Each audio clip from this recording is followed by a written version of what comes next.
And we'll have John come up because it's a tradition each year when we do this luncheon. He does our top 10. This year we've limited him to top 5. We'll have him come up in a minute and do that. We wanted to let you know about some upcoming events. Women's basketball plays Baylor tonight in the Marriott Center. So if you don't have tickets, you need to go. Thursday, we have men's volleyball versus Long Island in the field house. Friday, we have men's and women's swimming and diving against Utah, starting at 4 p.m. And then Saturday, we have women's tennis against Weber. We have men's volleyball against Long Island again. And we have men's basketball against Kansas State. We've got a lot of really, really good programs that are doing really well. We hope that you go out and support all of them. You also probably noticed as you walked in that we have now, in fact, Tom, would you like to come up here for a second? He's going to be our model. This is Tom Satake, and he is wearing one of the new BYU clothing. As you walked in, you probably saw all that clothing out there. We now have a Cougar Club line of clothing. And today about 1:30 or 2, you're going to get an email with the link. If you don't want to buy it today or if you want to buy it online, you will have an avenue just to buy Cougar Club clothing just for you. It's exclusive. And we want to thank the bookstore for all that they've done to help make this happen. So let's give them a round of applause. We would like to turn the time over to John Garfield for just a few minutes. He's going to do our top 5, and then we'll come back and excuse me. Before we do that, John, you can come stand up here.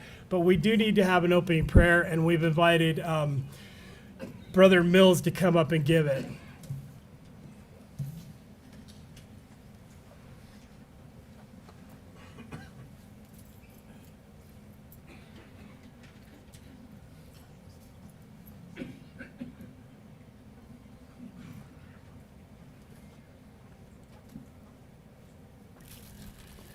Our Father in heaven, we humbly pause before Thee at the beginning of our meeting this day to give Thee thanks for the opportunity we have of associating with this great university and the outstanding student athletes that represent it. We pray as supporters that we will be able to support the university with the same dignity and class and enthusiasm that our student athletes do. We pray also, Father in heaven, for the food that we have partaken of this day. Bless it will nourish and strengthen our bodies and give us the strength that we need to be able to serve others, thus serving Thee is our prayer in the name of Jesus Christ. Amen.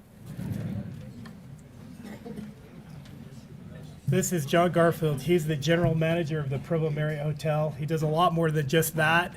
But if you haven't been here for his top 10, you're in for a treat.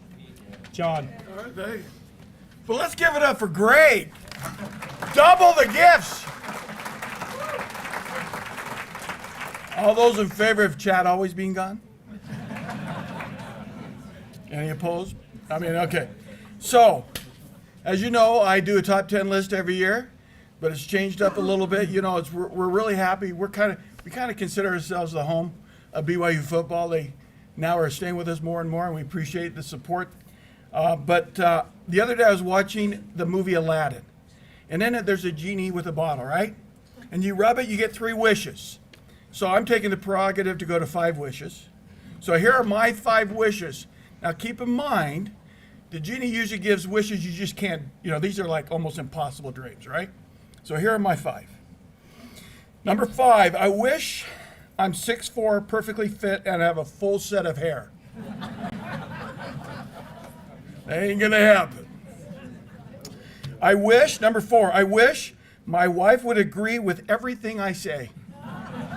That's even more impossible. By the way, I've been enjoying watching couples decide where to sit. You guys are hilarious. I wish I could give everyone $200 credit to the BYU store. Chad's away. Number 2, I wish every year I'm invited to one away game on the football team charter. Probably really impossible. But finally, my number 1 wish maybe once this year, every one of you will come to the Provo Marriott Hotel and enjoy dinner. So come on down to the hotel. We appreciate all the support the Cougar Club gives us. Go Cougs.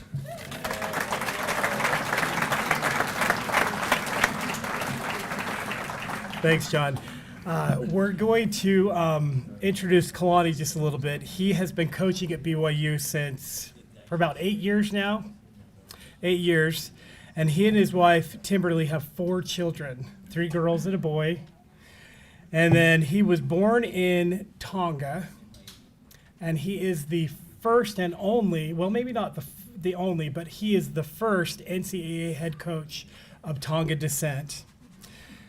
He served a 2-year mission in Oakland, California. And in a recent poll, and he doesn't know about this, but in a recent poll, Kalani was named the best dancer out of all NCAA head coaches. Just so you know, that poll was conducted in our office. We are going to turn the time over to Kalani, and he'll introduce the program. Thank you. Hi, everyone. Thank you for the introduction. I still got to work on my moves. My kids tell me that my moves are outdated, so I remember back in the old days, we used to put out the cardboard and pretend like we could break dance and stuff like that. So might have to come back to that again, seeing that styles all come back. And appreciate you guys allowing my dad to be a model in front of you guys, but the further we can keep him from the spotlight, the better, you know. So, but no, I'm glad. I love having my pops around. I love the person I am when my wife's around, and I definitely love the person I am when my dad's around. So, thank you for being here, pops. Appreciate you guys being here. Appreciate the Cougar Club. Thank you for all that you do for us and our program and BYU athletics altogether. I want to express my gratitude and appreciation to the administration, to President Reese and Vice President Vorkink, and definitely our athletic director, Tom Homo, and his staff. I know there's a lot of people that are gone, but it's good to have Liz that's here with us, and appreciate Greg being here as well. John's been awesome to us at the Marriott. And in the past, when we were independent, we had allowed the opposing teams to stay in the Marriott because we wanted to be good hosts, and we're trying to find ways to get guys on our schedule, get teams on our schedule. So we would allow them to have the Marriott, and then we would stay across the street in the Hyatt and other places, and we would try to cater our meals and do things. But the Marriott had it all, and so after being on the road and seeing how far they make us drive to all the games in the conference, being a good host means that they would have to drive the same amount of distance that we do, so they can go ahead and drive from Salt Lake to our games, which would be fine. And it's more important that we take advantage of the relationship that we have with Marriott, especially here in Provo. And they've been so good to us, and we're looking forward to our partnership with them and continuing that. So with that being said, our recruiting, we had an early signing day, so in December, and that's probably the bulk of the signing class came in that time. And then we get announced that we signed some new guys, and that we also, I think this is really good for the February signing days, that we get to give some a little bit of spotlight to the return missionaries that are going to be in our program for sure this spring and this fall. And then there's still going to be a good amount of return missionaries that we still have to figure out the timing that they come home, the shape that they're in. Some of them are going to want to extend. So some of them will be with us in the fall, joining us this summer, and others will also gray shirt because they're getting back so late, will gray shirt and join us in January. So, and then a year from now, I'll be announcing those guys will be joining us. But we have a good amount of guys that are back. The 2 years have been long for them, but I'm excited that they're back here to play for us. Appreciate their service to the church. Our program, obviously, after last year, wasn't the up to our standards, obviously, but we on the field, we did some really cool things off the field. I was really proud of the way the team represented themselves and the church and our university and their families off the field, the things that they were able to do. Had our best year, academic year, with our GPA, the highest team GPA that we've been in the history of BYU. Done some really cool community service and charity work.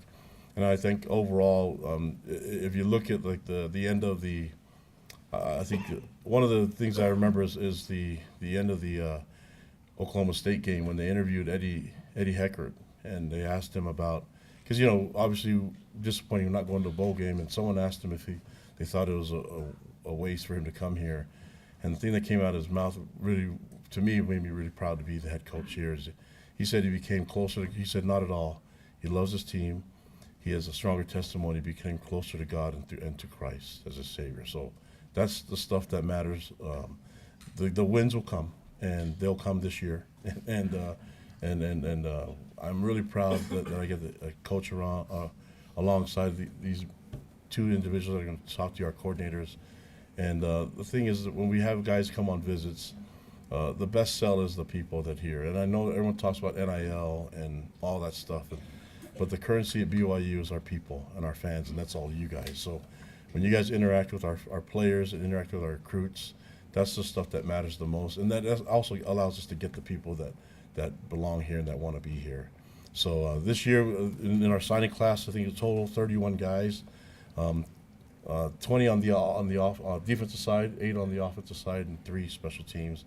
The coaches will talk about them, and they'll give a brief statement on the status of the team, the guys that we signed, the signing class. But what they won't talk about, we're not allowed to talk about, is our preferred walk-ons. And we've had a good history of preferred walk-ons here at BYU. But I think this year, more than ever, we've had a deliberate approach to getting last year and this year. I think, this year we really hit hard with preferred walk-ons. Guys have turned down scholarships to come here at BYU, and they see the value of a BYU degree and the value of the experience being on the BYU football program and being here to entertain you guys. So, and then you see guys like that have been through that. Tyler Algier, Dax Milne have had some great success, and I think with this class of preferred walk-ons is going to be really good. And we've had to battle and recruit against other schools to get them here, and so that's a huge compliment to our coaches.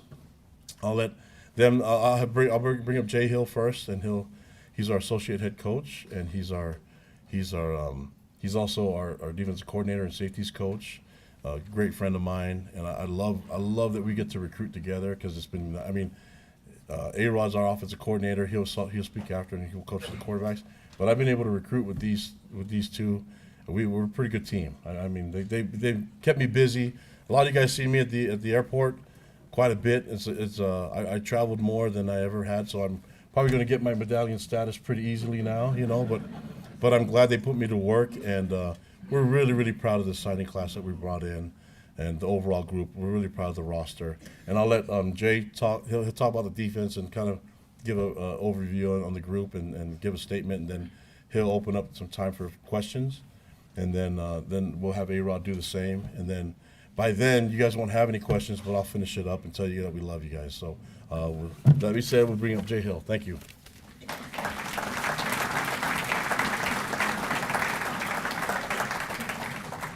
Okay, good afternoon. Super excited about BYU and the direction we're heading, especially in recruiting. Kalani mentioned it briefly, but I've always felt A-Rod and Kalani and I have made a really good team in recruiting. We've recruited some of the best players to play in the state for the last 30 years or 25 years, and so I think this class was another indication of that. This, in my opinion, is one of the best recruiting classes BYU's ever put together, for sure on the defensive side of the ball. I mentioned that a lot in December. The big majority of the guys that we signed did sign in December, but I can talk about 3. I'm going to talk about 3 new guys that just joined us today. Okay, so the first one is Naki Tuakoi. Okay, so if you guys are looking down at your sheet, Naki Tuakoi was one of the best linebackers in the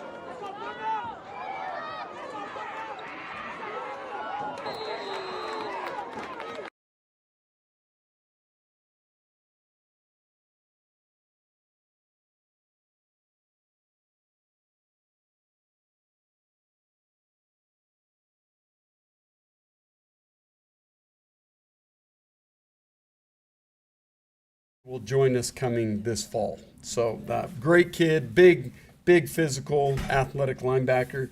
And then his teammate, his name is Sefo Aquila. And Sefo just signed with us. He was originally committed to Arizona, and with the coaching change, he came on a trip here. and we kind of slipped in and got him. And again, him and Naki were good friends. Cepho's interesting because he played mostly quarterback in high school, but we see him playing defensive end or linebacker for us, depending on how he continues to grow.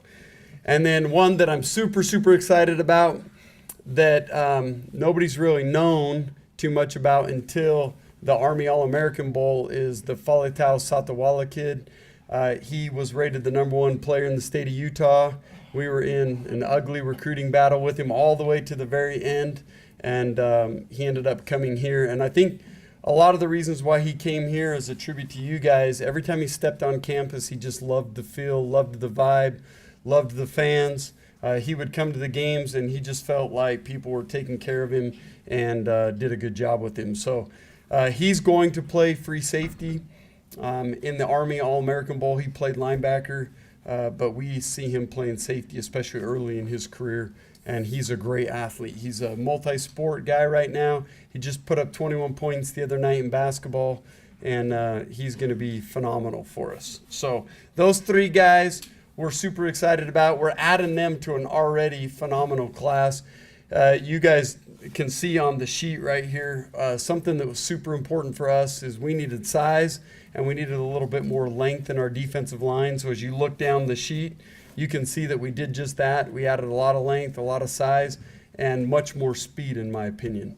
And then we added 3 safeties, 4 linebackers, 6 defensive ends, and 3 D tackles. That group's going to be really good. I can say this right now, Tommy Prasis, he signed with us in December. He's already here right now, looks great. He's going to play safety. And Trey Alexander signed with us. He looks really good, and he's already here, and he's going to be a phenomenal corner. In my opinion, he'll end up being one of the better corners we've had here at BYU. So anyway, really good class. Some of them have joined us already, some of us later, but I'm super excited about where we're headed. Okay, now that I bored you, questions? Any questions about the defensive guys that we signed or added to us?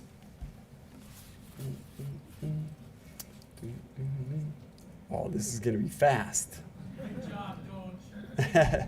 Thank you. It's such a team. I can say this about recruiting. Recruiting is such a team effort. And we have really good assistant coaches that go out there, and it's a grind because it's not just like you sign them on signing day.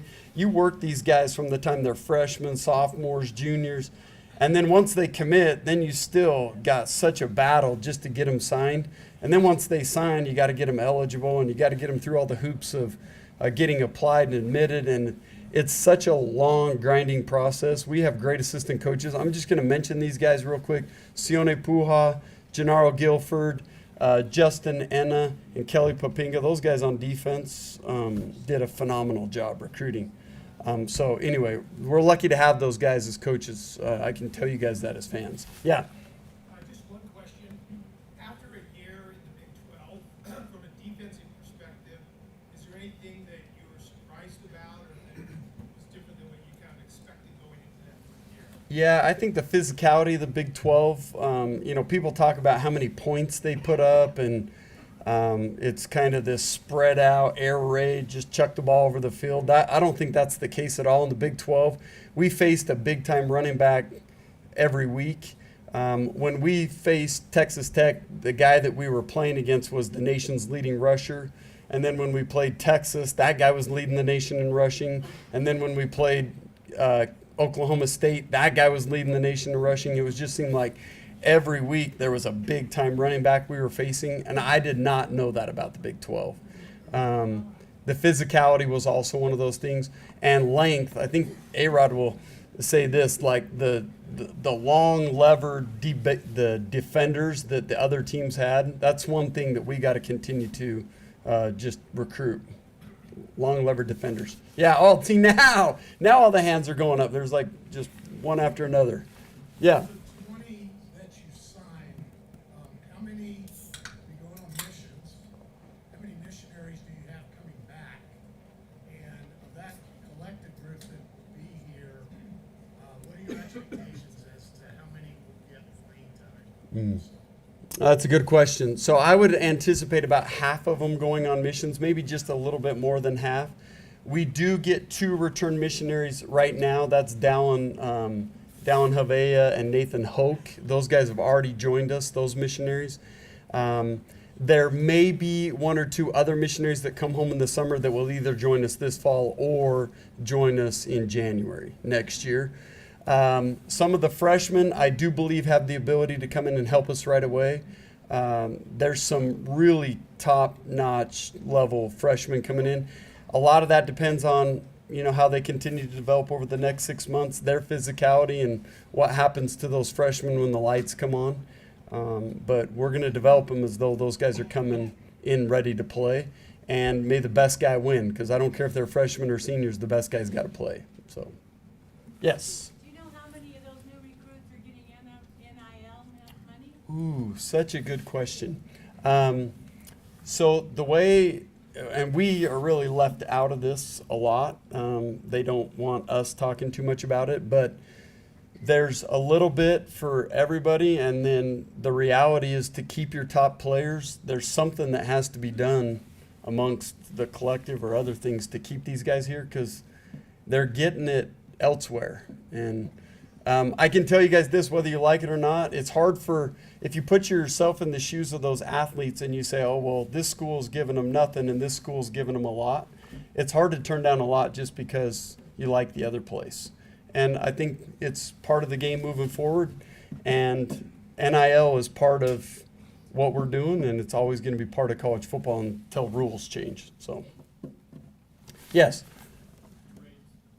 Your assessment on depth last year to this year, considering recruits, guys who've been developing, and then those you've lost, how does this year look relative to what you experienced last year? Well, that's one of the most critical things. We mentioned the big difference in the Big 12. You got to have great depth, because when injuries occur, I think we saw that last year in certain position groups. When injuries occurred, there was a big drop off between the starter and the backup, and that's a constant fight always.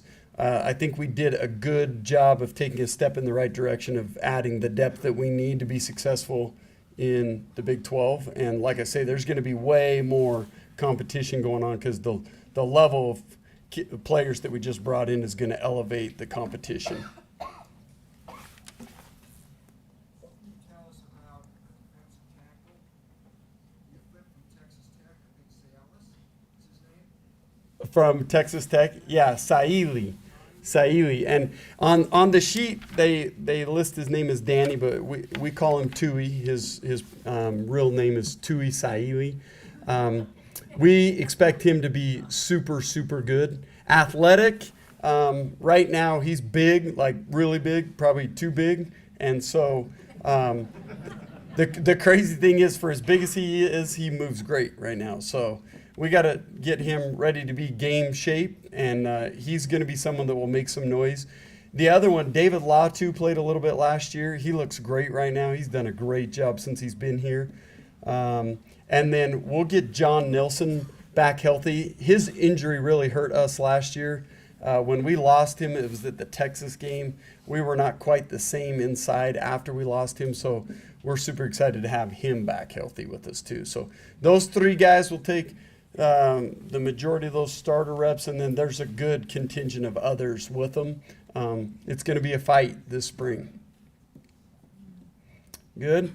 Well, we appreciate all you guys do. Can't do it without you guys. I will say this, like when we're recruiting guys and they post like commitments, or they post a picture at BYU or something, comments back to those guys, it seems crazy, but the fan interaction that our players get on social media is different than almost any other school out there.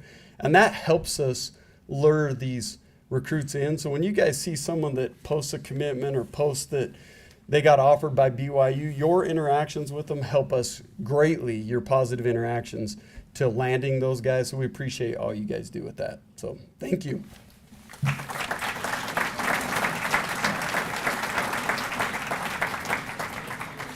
All right, it's great to be here today. On offense, we didn't sign very many players this year because we didn't need to. Okay, I'm going to talk. Jay just talked a little bit about how much goes into the process of recruiting a player. So I'll just give you one example. This year we signed quarterback Enoch Watson in December.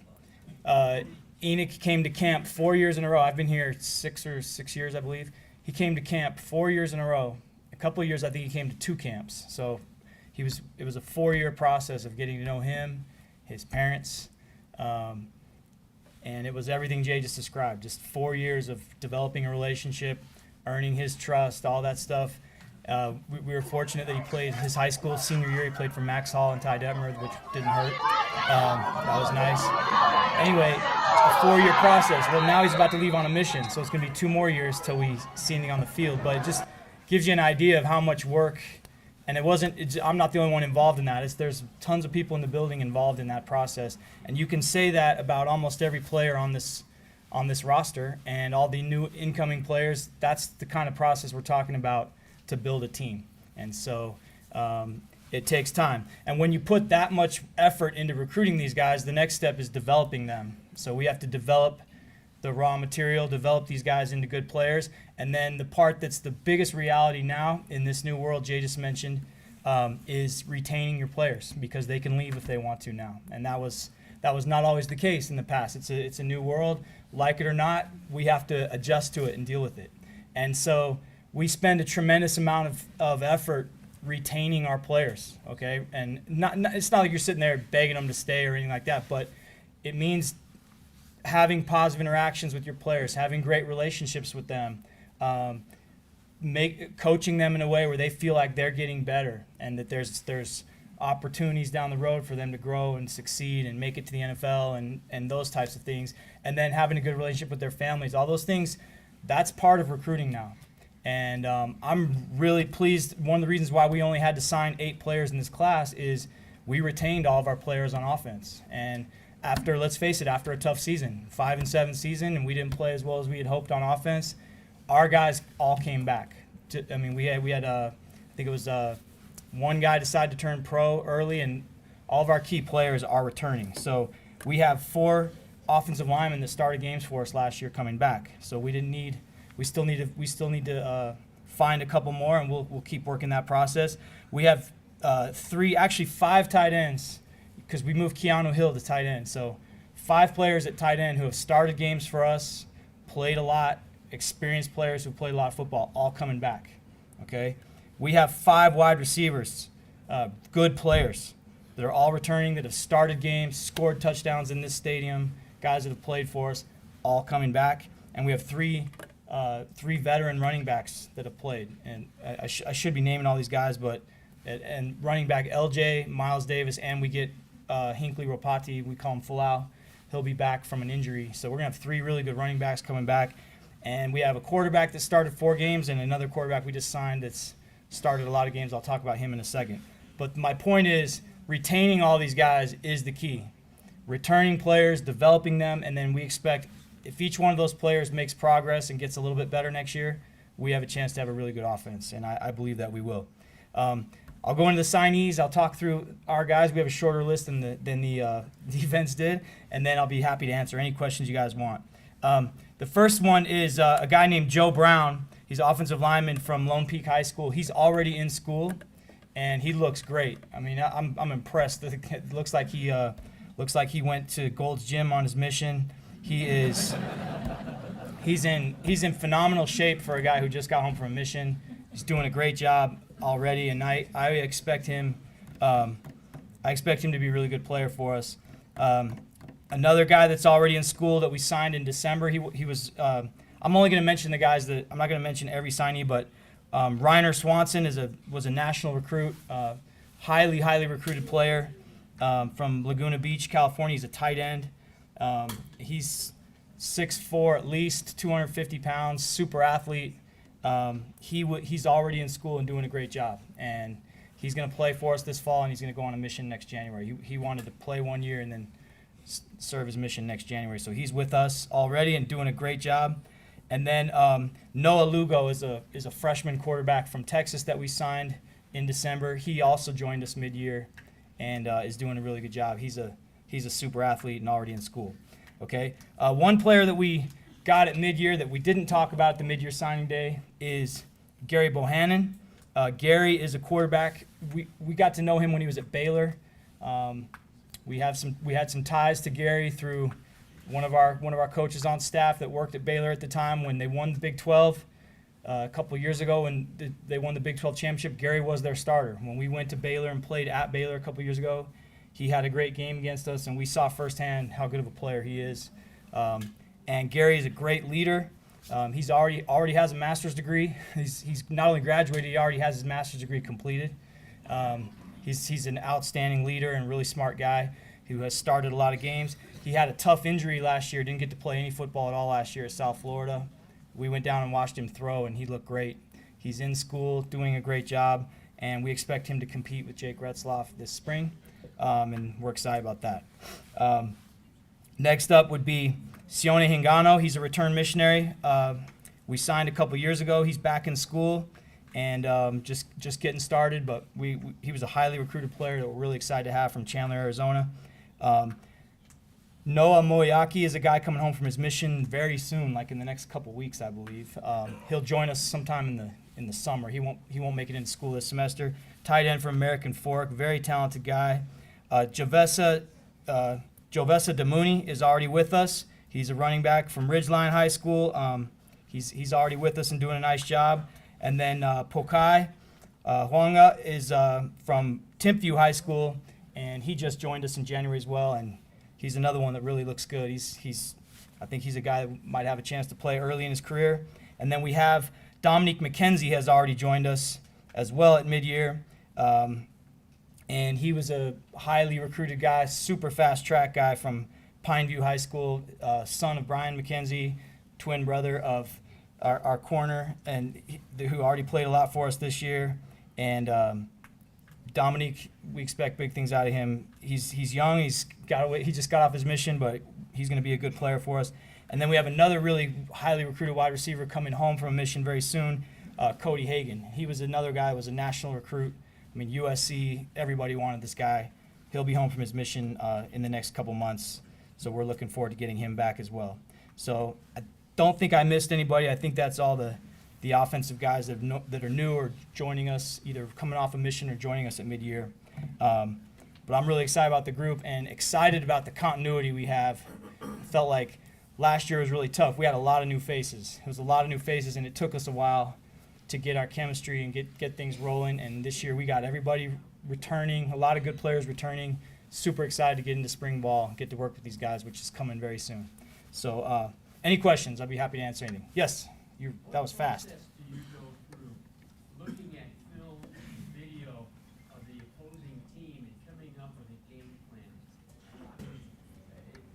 You have to look at the weaknesses of the players, what they're doing, what they might do that you haven't seen before. Yeah. How do you do this?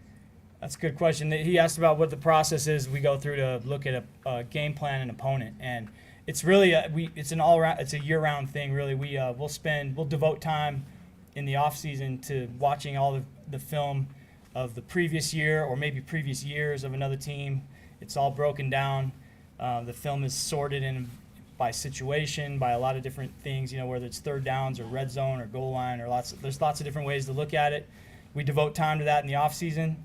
And then sort of formulate a general game plan, because things can change a little bit from year to year. And then when you get to the season, when you get to that week, then you dive back in right away and see if what you studied in the off season matches what you're seeing. In that season. And it is an all hands on deck deal. We have a bunch of people involved. We have obviously our full-time coaches. We have graduate assistants, analysts. A whole bunch of people that are involved in that process. Yeah. Strengthening the quarterback room seemed to be amongst the priorities that you had in this offseason. How did the NIL situation play a role? There were a number of people I think that you were looking at.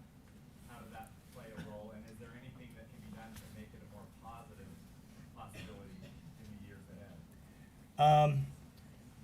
Question was about strengthening the QB room and how NIL was a factor or not a factor. Well, first of all, strengthening the quarterback room will always be priority number one every year. When Kalani hired me, he said, let's stack that room as deep as we can and let the cream rise to the top. You just keep competing. And so every year, we're going to look to find the best quarterbacks we can get in the room. And then we go out and compete. And I think in the time that I've been here, it's been, you've seen where we had like Jaron and Zach and Baylor Romney in the room together for 3 or 4 years. All 3 guys were in the room together. And it got tense at times, like who's the best guy and all that stuff. But I believe just by playing, the cream always rises, and then you just keep adding more good players to the mix and see who emerges. And if you go through the history of this place, there's been tons of good quarterbacks. A lot of those great quarterbacks that played here overlapped. They overlapped. John Beck, Max Hall, whoever. You go back to Jim McMahon, Steve Young, Robbie Bosco. A lot of those guys overlapped in time, and so that's what we're trying to do is have that overlap where the room is deep, and then the best players rise to the top, and the guy right behind him is right on his heels, and then he gets his chance, and he plays great too. And it's not an exact science, but we're always working to do that. The question about NIL, one of the things I really love about Gary Bohannon, a guy who has a Big 12 championship under his belt, did not ask for anything. He didn't ask for a dime. He didn't ask for any money. He didn't ask for any promises. He said, all I want is a chance to compete. The offense he played in at Baylor is almost word for word what we're doing here because our relationship with Coach Grimes. He felt like the most success he'd had in college football was in this system, and all he wanted was a chance to compete. And I made him no promises about being a starter or anything, and he said, great, I want to be there. And so that was really attractive to us. Now, maybe he'll earn some NIL money here by being a good player, or maybe there's people that want to be associated with him, and if that happens, I think he would be a great representative of our university or anybody's interests, but that was really something that was important to me. In the future going ahead, it's true, there are quarterbacks that are getting paid a lot of money. I think in some ways, though, it's not always a positive. I think you're seeing good players who get a lot of money and then they're not really prepared to handle that yet. And so we're always going to be a team that is looking for the best player for the situation that fits BYU, that fits our culture, fits our program, and can run our offense. Okay? Yeah. I've been a judge for 35 years, and you never needed a fourth quarter when Okay, gotcha. I think that's someone right here. Yeah, go ahead. It appears to me, and several of the TV commentators have noted that it takes a long time to get the play into the offense, and it really doesn't allow a lot of time for the quarterback to read the defense or to make any audibles. Is that by design? I think that happened a couple times last year. We had some issues with just communication because we had a lot of new players. It was in the years prior to that, it was never an issue. We had some issues with that last year, and most of that was due to new players, new guys in the system, not knowing the system as well as we had in the past, where we had a nice run there for a while where we had veteran team, veteran receivers. The guys that are receiving the signals, getting the signals were all veteran players and just knew it inside and out. Last year we had some struggles with that, but we're going to iron that out. Do you have confidence in the quarterbacks to be able to read and make audibles? Oh, yeah, of course. Yeah, right here. Yeah, similar question. What is your assessment of last season? And what improvements do you have in place for this season? Okay. Assessment of last season is I'm disappointed in it because we played really great on offense the 3 years prior to that. Last year was hard. And someone asked Coach Hill about the Big 12, and I would agree wholeheartedly. The Big 12, the reputation the Big 12 had prior was air raid, throw the ball all over the park, nobody plays any defense, and the games are all high scoring. And that is not the case at all. It is a run the ball, physical, tough defense, tough run game conference. And there's not anybody running air raid really anymore except for Texas Tech is sort of running it, but they run the ball.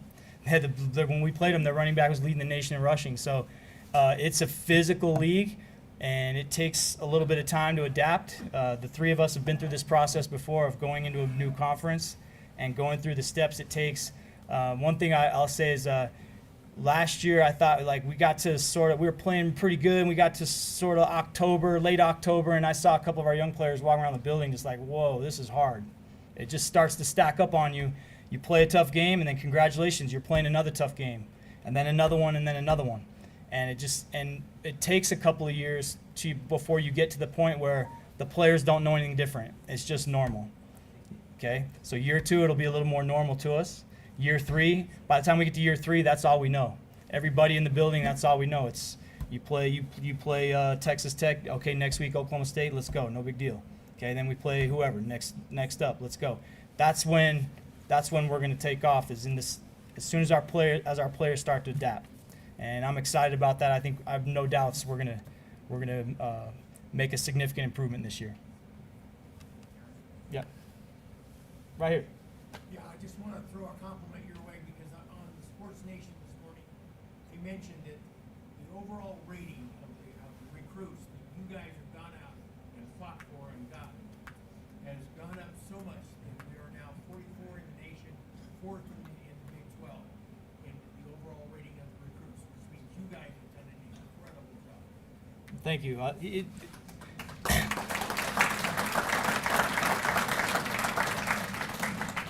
The comment was just, I don't know where the ranking came from, but just that our recruiting class is 44th in the nation. And as Coach Hill mentioned, our staff, everything starts with recruiting. I mean, it's a lot easier to be a good coach when you have great players. And it starts with recruiting and the process that you go through to get these guys here.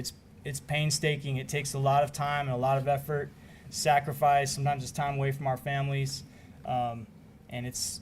But it's absolutely critical, and we just want you to know we're all doing our very best to not only bring in great players, but bring in young men that everybody in this room would be proud to be associated with. And we try our best always to get high character guys that are tough, that do what they're supposed to do on and off the field, and play really hard and represent us all the way we want to be represented. So. Yeah, Coach Roderick, just a question on what would you consider your offense? Is it a West Coast run, I guess, pro style offense? And who was your mentor, maybe kind of shaped you the coach you are now? Sure.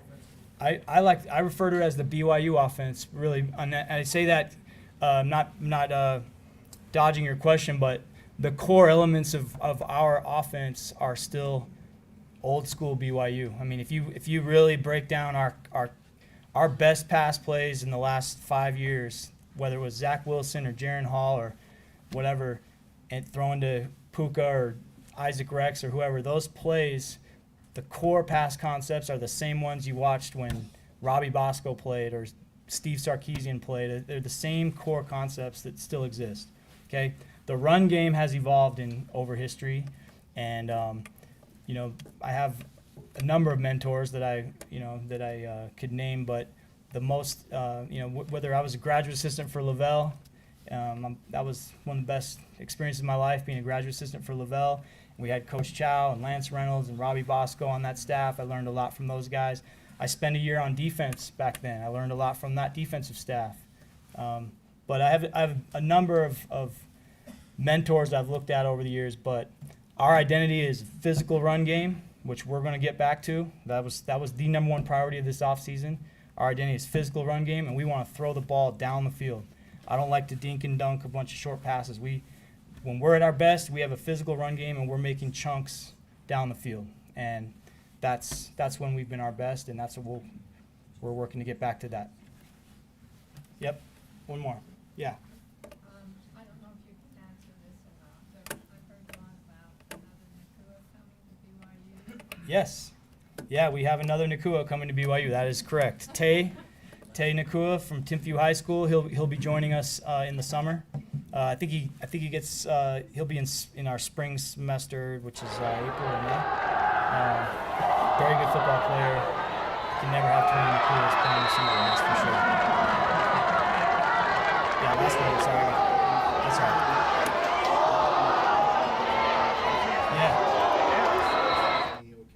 Yeah, he's almost 100%. He's doing everything with the team. The question was about Hinckley Ropati. He's doing everything with the team, all the workouts, no restrictions in the running.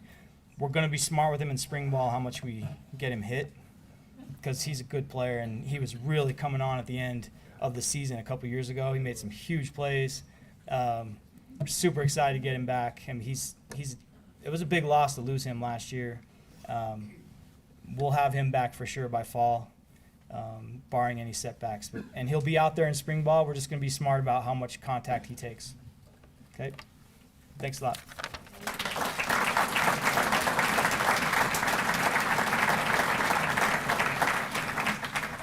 All right, is that all the time we got? I'll first of all just want to thank A-Rod and Jay for being here. It's not easy, especially taking some of the questions. It's easier when you have uneducated audience, but you guys are very educated, know the game, and so. But we only know one way, and that's to be transparent and honest with everyone on how we run the program. I hope you guys understand that we're trying to do it the right way.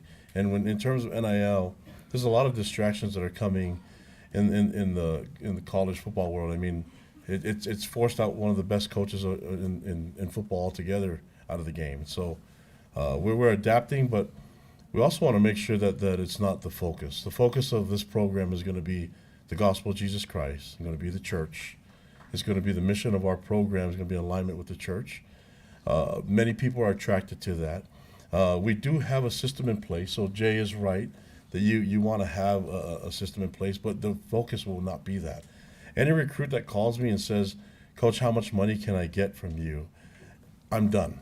We don't do that. And so I think we've learned quite a bit about how dangerous money can be. Those of you that go to the temple and those of you that listen to music or talk to anybody where money is the root of all evil, things like that. I think it's good to have money and good to be taken care of. But I think the most important thing, like I said, the currency that we have are in the people. The fellowshipping that we get from you, from each other. And then when you're around the gospel of Jesus Christ, it creates this championship mentality. It takes time, and we're getting there, but I'm not very patient either, so I get it, guys. Before I was a BYU football head coach, and before I was a player for Lavelle, I was a BYU fan. So I understand the frustrations, and that's why the decisions that we make are not easy. And so the changes that we make involves making changes and hurting good people. But the production and what we want on the field, my obligation and responsibility is to the players first and to the fans second.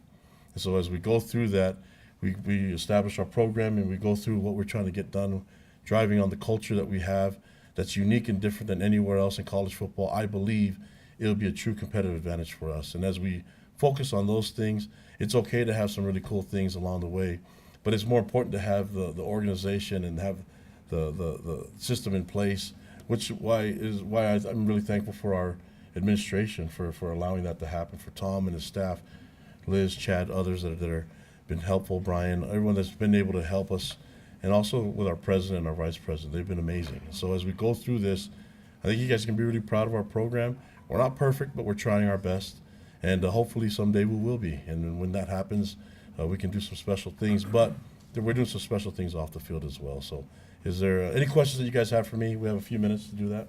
Yes? I was wondering what your two new assistants bring to the What the what? What your two new assistants. Oh yeah, 2 new assistants. I'm thankful that we were able to get these 2 assistants. TJ Woods at O-line.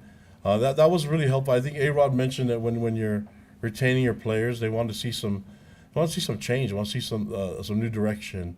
And TJ Woods was really he's instrumental in helping keep those players here, along with A-Rod. And they want to have a vision of where they can see them, how they can see themselves, improving and becoming a better player, and possibly getting to the next level. That's been obviously the O-line. We thought they were going to be a huge strength for us last year. They will be a strength for us this year. That's why we brought TJ Woods in here. He knows the pressure that we have on him.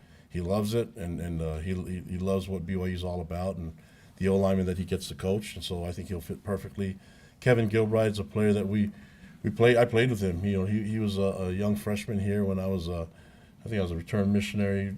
A-Rod was in his senior year, and he was a quarterback, and he came in here, played, and his father is a well-known offensive coordinator in the NFL, been there for decades. And so he's not new to football, but he played quarterback, and he saw that he wanted to be on the field, and this was a crowded quarterback room just like we have now. It was back then. So he played 1 year here, and he left and went to Hawaii to play quarterback, but played probably more baseball than he did quarterback. He's behind Timmy Chang over there. But his knowledge right after he's done playing baseball and football got into coaching right away, spent over a decade in the NFL, coaching tight ends specifically, and he's really excited about the room that we have. There's some things that I think he can do really well for us in the fundamentals and the technique, and just understanding all the different nuances of that position, and then getting our tight ends back to where we know they can be, and that's producing in as receivers, but also producing as blockers, and being able to create an extensive run game and a creative run game that A-Rod's forming for us. So what else? Yes. So, how excited are you to play University of Utah again? And since it's been a while, since the players are coming in a little bit differently now, how do you get them up for such an important game? Yeah, I mean, I think the guys are excited. We're excited. I'm excited to see Utah back on the schedule. I know Jay is too, so is A-Rod. So That's not going to be hard. yeah, the excitement. I think you look at the schedule. We just need to know when the games are going to be, But we'll get to those games, and I think when the recruits and everybody sees that we're in the Big 12, and that we have a tough schedule, they all like it. So I think motivation won't be an issue. I think what A-Rod was saying before, just going through it's hard to get everyone ready for the Big 12 and saying, okay, it's going to be hard. This is going to be way different. It's hard to tell the players to get ready for it. You just kind of have to go through it. It's like you can read all the books and you can prep on being a parent, and then you're like, okay, I'm ready. I'm now ready. And then you realize, oh man, this is way different than we thought. The run game's a lot more physical, right? Bedtime is not easy as everybody says it is. I mean, I have a 1-year-old, so I know, right? So I mean, my kids are 19, 16, 13, and then 1. So it's just a good reminder of like, dang it, we don't have anything figured out. But the technology's better. They have a car seat that turns into a stroller. Why didn't we think about that 20 years ago? That would have been really helpful. But that's been good to me. So the point that we're trying to do here is be innovative and be up with the times, but at the same time, hang on to our old school fundamentals and the roots of what we are, and then get these guys the second year, because the first year we went through it, the experience, whether good or bad, or saw guys play well, it wasn't good enough, but the attention to it, the urgency that did in our players, those guys returning have taken the field in terms of our strength conditioning, off-season conditioning stuff is better than I've ever seen. So that's good. They know now what to expect. It's like when you have a child the first time, I'm all over the place, just being really careful with everything. And, remember like dropping the binky, the pacifier, and then heating up the water, sterilizing it. And now, the second baby, it drops, I just pick it up, here you go. There you go, and we're fixed, sterilized enough. So we're going through that, and it's a cool experience. But you guys all know, and then you get to it, and you get the kids, and it gets better, and then you get grandkids, and you spoil your grandkids to get payback for your kids. So there it is. So yeah, we're in a good spot. I really feel confident. I could talk to you guys for hours. Obviously, I'm getting cut off here. Okay, one more question. One more question. Make it a good one. Love you guys. Yes. So, with losing Ryan Rico, what are we doing to replace him and his ability to flip the field? Yep. Special teams question about Ryan Rico. He's been great for us. His brother Landon's a really good punter, and he's starting to come along really, really nicely now. And then we signed a Sam from Australia that's an Aussie kicker. He's not a member. He's married. His wife, they love what BYU's all about, and he's a transfer from Pitt, but he's got some years to kick too. So there's competition at the punting position as well. So it's going to be a lot of fun. He's an Aussie kicker that can kick left and right. Maybe not as high maintenance as Johnny Linehan, but he's definitely has some talent. Johnny's gonna text me after he hears this, but no, we love our specialists, and it's hard to say goodbye to Rico, but we have some really good ones replacing him. Returning Will Farron too as a kicker has been really nice for us, but I really feel good about what Kelly Papinga's done for us as a special teams coordinator. So love you guys. Go Cougs. Appreciate your time.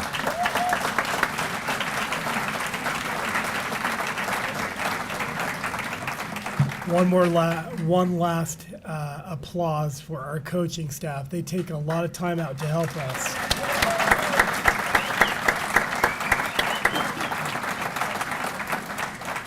All right.